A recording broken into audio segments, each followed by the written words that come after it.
dosa kang kahormatan para widodara ing ngatur arenang dua manis arep babudi arep dastuhu pahan kata mantri puspita denwari bengihang rangken nangge kita sami kekadangan nuwun kalwan nuwun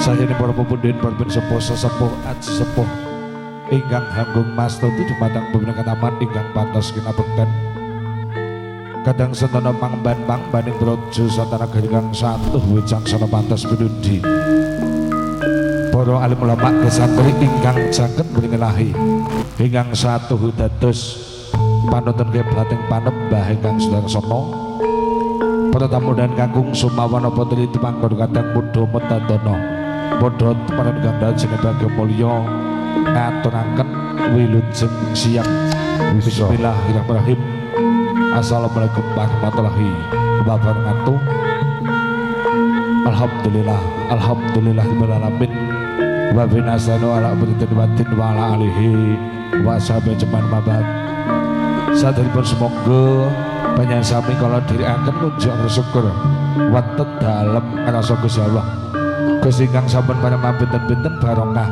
talsan kanematan dumateng kita sami katitik wonten titingal ngehen menika kalau talsan panjenengan sami taksih kepareng kempal manunggal jemurung ngarsa buhuk panjenenganipun bilih kula Bapak Ati Ibu Kinem nggih kepareng mangun bojo krama hami waha suta mahargya siwi kang putra kinasih Roro Ayu Yulianti ingkang kepareng ngarsa ngabdi madya panggih pikantuk Joko Bagus Haji Dwi Prasetyo jalutane budhe kula bapakat Ibu Sri Sudarmini pinjul saking Bulurejo Mojokedhang Karanganyar saderipun pun kemarin kalaupun ana berasa pinangka juru pangendaliwara wonten kekenan samudyanipun ngaturaken gunyi sampun wangsa Bapak Ibu kasengken bisa melenggan kadhip nikmat resmari dengan kanjeng sang samening budi kelawan karsa nuwun kawula nuwun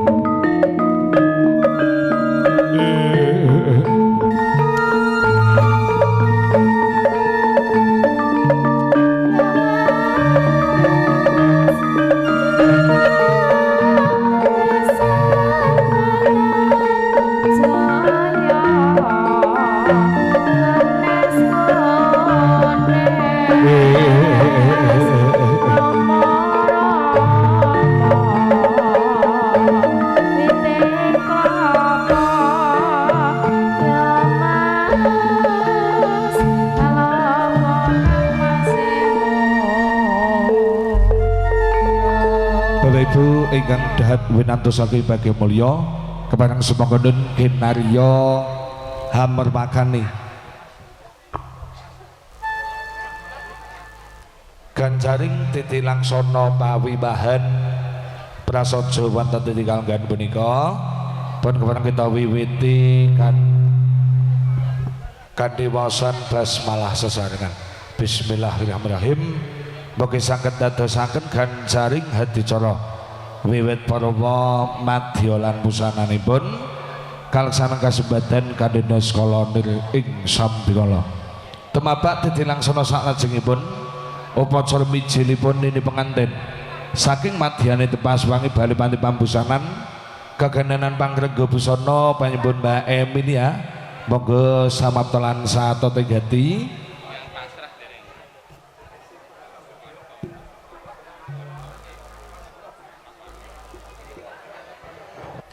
Mbak Emilia monggo samapta mijil pambedoling pun sekar mayang pun kepareng lumampah ingkang hamengku gati Bapak Adi Ibu Kinem jenengan saking palenggahan Pak Adi Ibu Kinem monggo Ibu Kinem nggih pun kepareng tidak sasana paleremanipun Kang Putra Kinasih mijilipun calonini pengantin yekti katenon saking Mandrimu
Emilia monggo.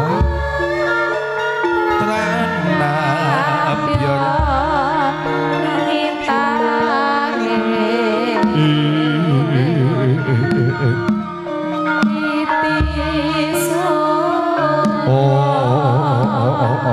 Arok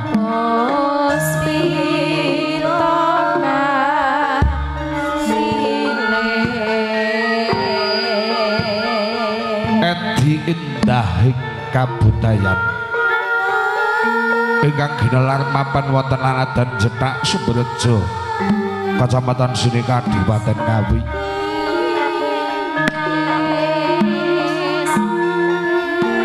Mbak Bibit bedel ponang Sekar Mayang lumampah pindah. Mbak Bibit monggo.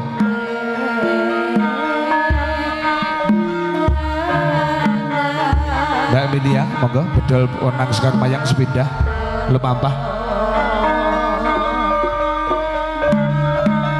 Wis mau indah yen dalu katun rahina yen rahina saya hanelahe ngabet saking kathahing sesetya. Mbak Bibit. Mbak Bibit.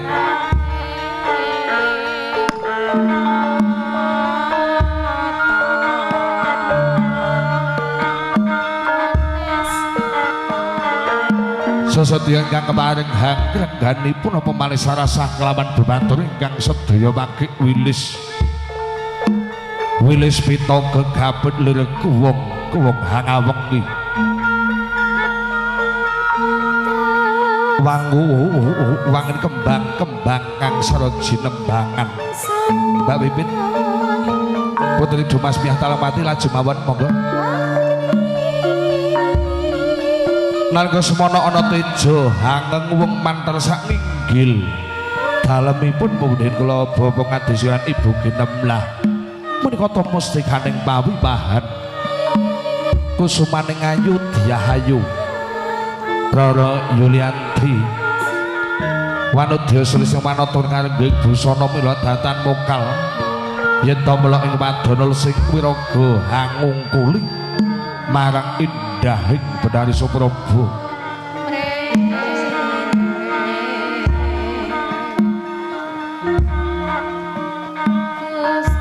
Apa to candrane dasar sarina jendar ambung likrisik maca menghamak abang bakung. Ata ketulit dinata ati-ati senembah meces manjelasaken ku benatut pilingane hanapak palu karena sedeng han jamur kuping.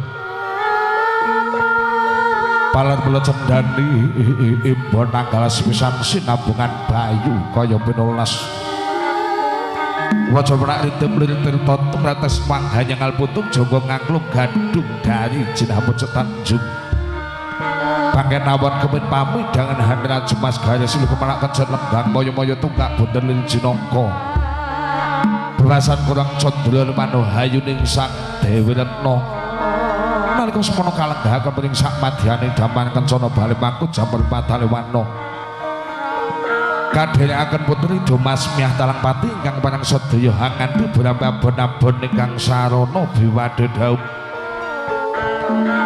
tumuli katampi ingkang hamengku gati dan nggih panjenenganipun pepundhen kula bapa ngadisian Ibu Ginem menika ingkang angga pisan peninggang panang winastan bogo jenar bogo monso parana yakti sarono dahar kembul bujana mangodra wina tan kanten wujudipun tirta tawan tirta wening ingkang sarono haman kunjukan putra kasemanten katampi ingkang hamengku gati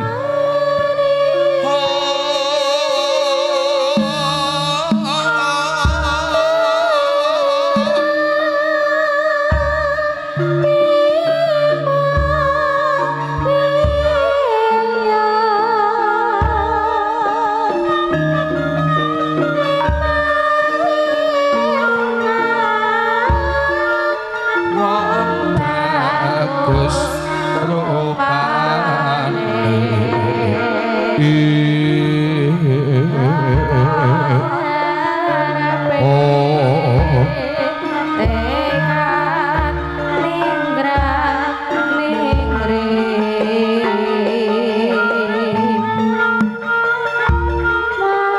sedaya obrame kang sarana bimadodha putra kasih manten katampi ingkang hamengku ganti tumuli panjenenganipun pundhen kula Bapak Ngadi sihan Ibu Ginem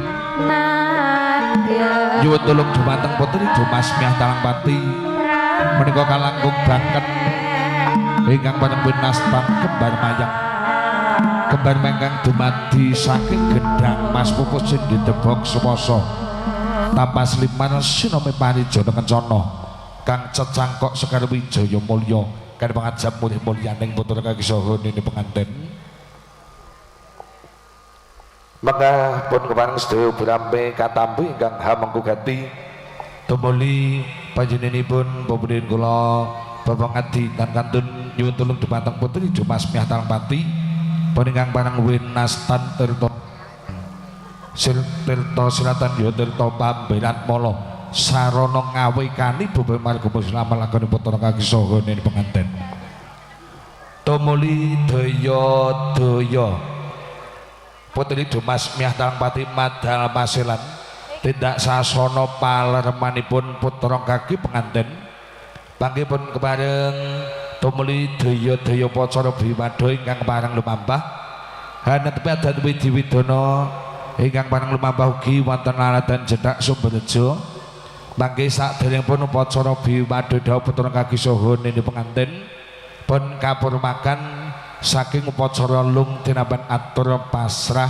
saha panampi menika lepat diagung pangaksama karana hangengeti pawiwahan resepsi mapan wonten dinten Jumat nggih mangke saged-sagedipun menika kasuwun kawicaksananipun wekdal mulih mangke menika hadicara boten kalantur ngantos siang ngaten nggih bagi duta pasrah saha panampi sepisan malih kasuwun kawicaksananipun wekdal kinal pingsana warga wanda panganak pangobyong pangiring benarung maesa ingkang ngedha-edha kebukira natap sumasana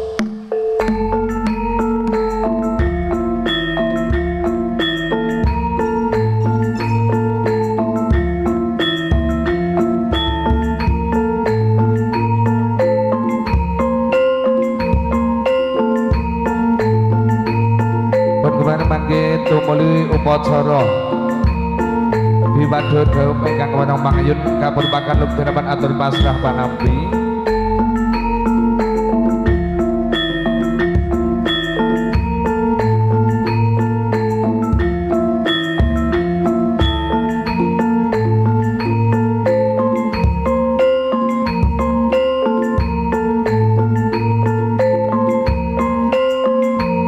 kadang asisten gatitesaken monggo motor kaki pengantin mangke mbile kadang bisa tresnobi sampun kepareng ngapunten ngati busana monggo menika kasuwun tumuli mancing sak madyaning wis bawaha sepisan malih nggih mangke monggo mbile menika saking kadang bisa ugi sampun kepareng rawuh tumuli laju mawon mancing sak madyaning wis bawaha kadang asisten monggo hampuraken saken putra kaki pengantin daya-daya mancing sak madyaning wisma wiwaha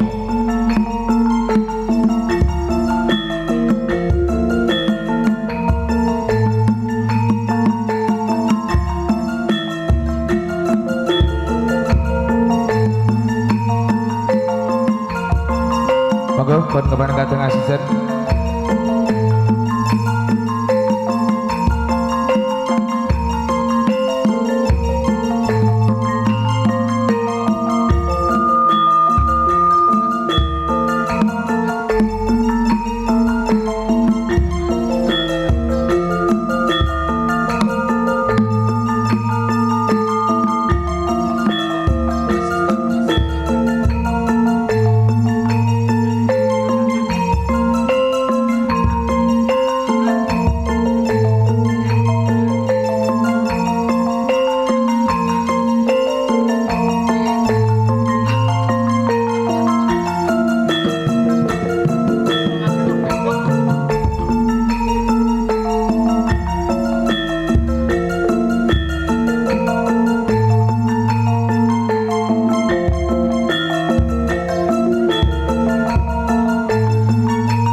Daya dimanjing sak madyane wis mawa putra kaki penganten.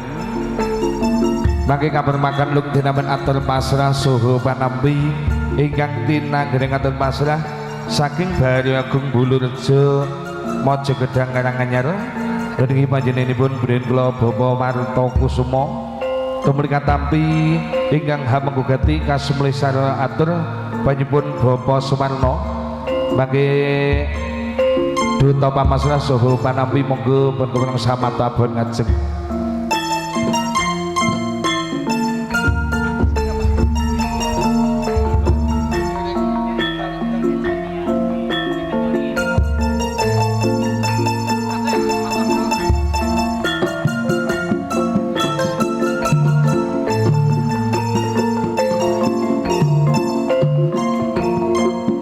Monggo karana ngengeti dinten Jumat kanca-kanca nggih.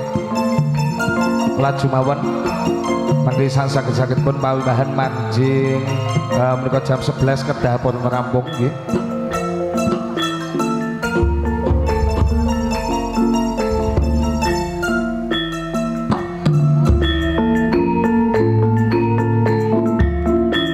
Duta pamasrah panjenengan Bapak Marto Kusuma panampi panjenengan Bapak Sumarno samapta abon ngajeng.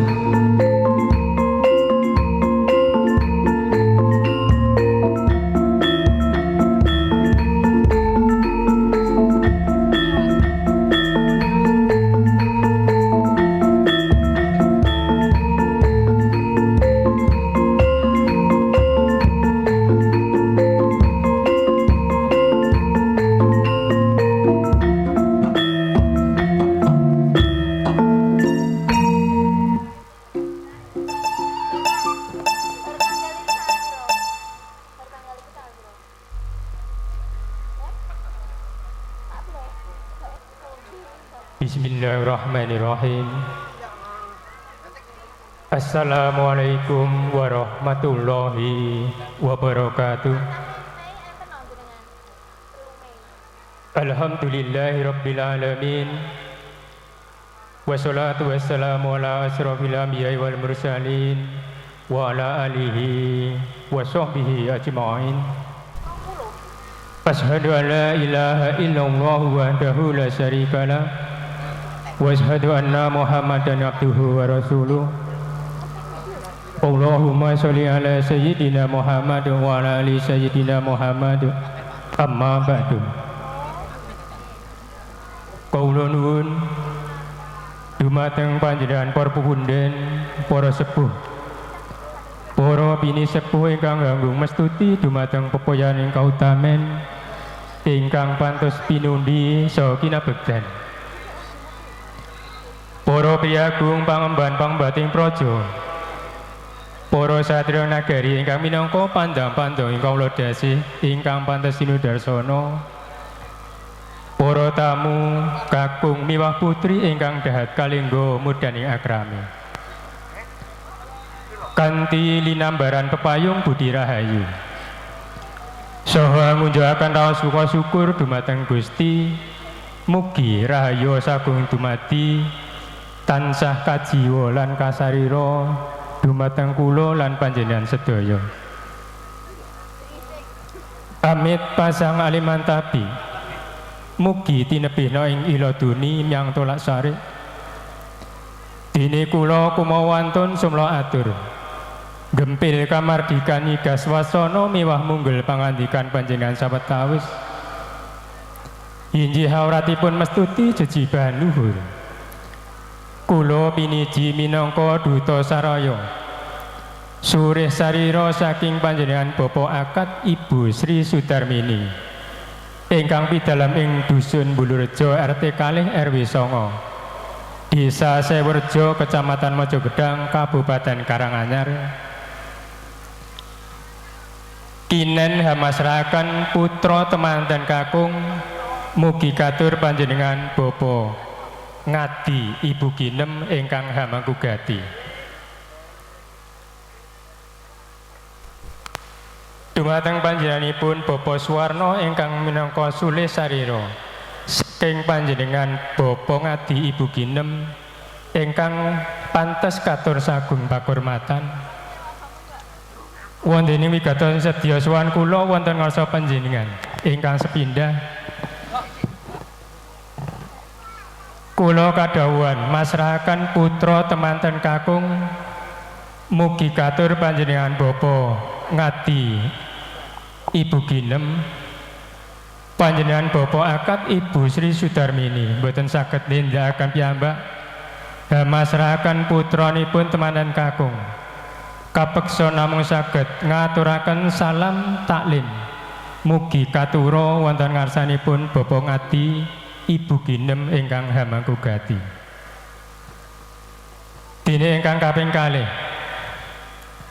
gegandhengan putra temanten kakung sampun kabusanan jangkep lan ugi sampun dumugi titi tumapaking gati mila pramila ing siang kalenggahan kanthi ngucap bismillahirrahmanirrahim. Putra temanten kakung kula pasrahaken dumateng bapa ngadi Ibu Ginem. Burung ambanipun andhapaken Sri temanten sekalian ing mangke. Wondene sowanipun Sri temanten kakung sinartan ubo rampe majemukan jangkep lan ugi wonten amplop cacah kalih warni coklat ingkang setunggal minangka saksi dene ingkang angka kalih minangka serakah dhateng pamarentah. Ugi wonten tali asih saking warga masyarakat Dusun Bulurejo mugi ing mangke kaaturna wonten ngarsanipun bapa ngadi Ibu Ginem ingkang hamangku gati. Tentu kemawon menika tasih kathah kekirangan ipun inggih awit saking kawontenan mila lumantar kula nyuwun pangapunten ingkang saageng-agengipun.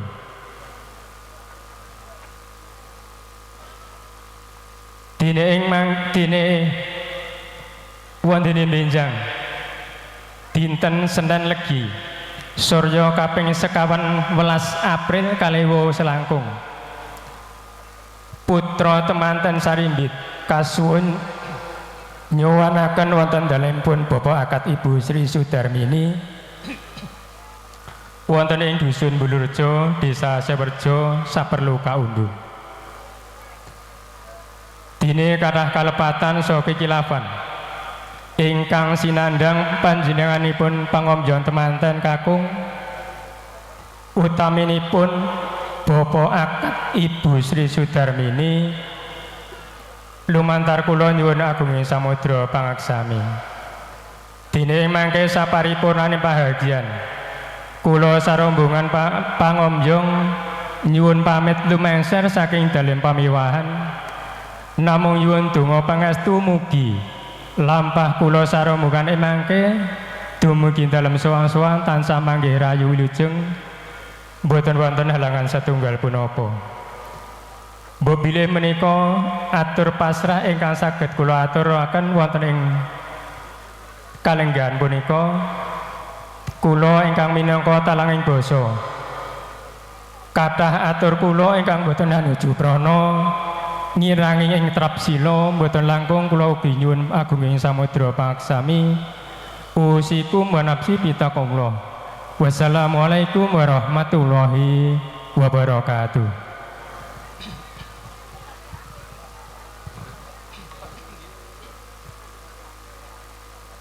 A'udzu billahi minasyaitonir rajim. Bismillahirrahmanirrahim. Assalamualaikum warahmatullahi wabarakatuh. Alhamdulillah wal syukurillah ngala nikmatillah la haula wala quwata illa billah. Allahumma sholli ala Muhammad wa ala alihi Muhammad. Amma ba'du. Kunjuk dumateng sanghyanging para bini sepuh saha sesepuh ingkang mastuti dumateng pepoyaning kautaman ingkang pantes pinundi. Kunjuk dumateng para alim ulama ingkang sampun panoreh kiblating manembah sarta kadherekaken fatwa-fatwanipun ingkang tuhu kinabekten.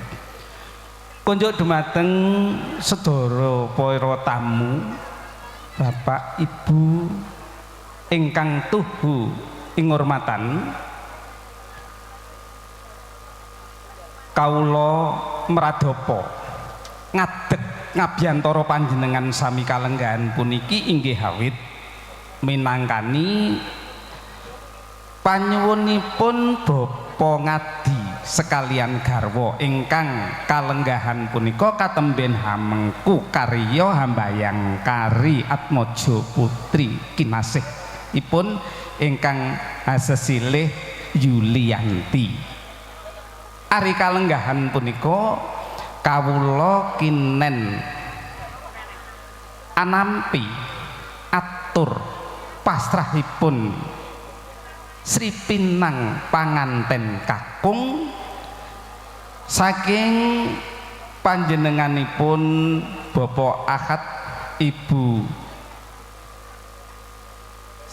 Sri Darmini saking tlatah Bulurejo Sewurejo Mojo Gedang wewengkon Kadipaten Karanganyar Jawi Tengah. Saking punika para rawuh sami kepareng kawula nyuwun idi palilah panjenengan sami saperlu anampi atur pasrah ingkang kawula aturaken wonten ing ajeng. Ananging saderengipun sumangga nuwun sesarengan ngunjukaken pamuji syukur kita sami dumateng ngarsanipun Allah Subhanahu wa taala ingkang wonten kalenggahan punika kula saha panjenengan sami taksih nampi anugrahipun taksih kepareng kempal manunggal wonten dalemipun Bapa ngadi sekalian garwa punika kanthi pinayungan karahayon tebih saking sambikala. Para rawuh kakung putri ingkang dahat sinuba ing pakurmatan kanthi maos Bismillahirrahmanirrahim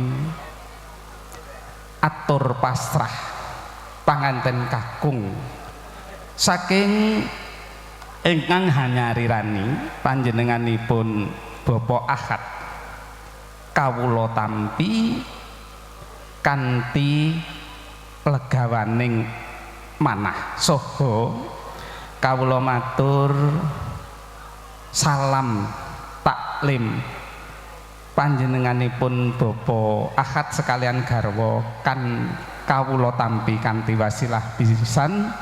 Waalaikumsalam warahmatullahi wabarakatuh. Ingkang saklajengipun para rawuh sami katur wau ing ajeng sedaya uba rampe jangkep ingkang peranganipun sampun katur lumantar panjenenganipun ingkang kawogan angaturaken pasrah kanthi gembiraning manah Bapa ngadi sekalian garwa tulus ing batos anampi Bapa sedaya peparingipun saking kulawarga Bapa Ahad sekalian garwa ewah semanten ambek bilih anggenipun anyambet rawuh panjenengan sami kirang subasita saha tata krami kirang mranani dumateng panggalih sami panjenengan sami pramila diagung pangaksama panjenengan sami ingkang pungkasan katur kala wau ing ajeng ambek bilih mangke purnanipun pawiwahan ari kalenggahan punika keluarga agung panjenenganipun Bapak Ahad saha sedaya pangarak panganten saking tlatah Karanganyar ngersakaken kundur pramila kulawarga saking Bapak ngadi sekalian garwa miwah masyarakat lingkungan dusun Jedak mriki matur nderekaken wilujeng tindak mugi pinayungan karahayon tindak panjenengan wiwit griya mriki dumugi dalem panjenengan sewang sepindah malih esetunipun awrat anggenipun nderekaken kondur panjenengan ananging dos pundi malih manawi panjenengan ngersakaken kondur sepisan malih nderek dedonga tindak panjenengan saking griya mriki dumugi dalem panjenengan wonten ing tlatah Karanganyar pinanggih rahayu wilujeng kalih saking sambikala. Makaten Bapak ingkang saged kawula aturaken, kula pribadi ngrumaosi kirang seserepan handap pawiyatan kawula pramila kirang padha dumateng wewangsaning winasis reh aruming basa mewah runtut reroncening parama sastra kawula pramila diagung pangaksama panjenengan sami ingkang wusananipun ihdinas siratal mustaqim billahi taufik wal hidayah. Wassalamualaikum warahmatullahi wabarakatuh.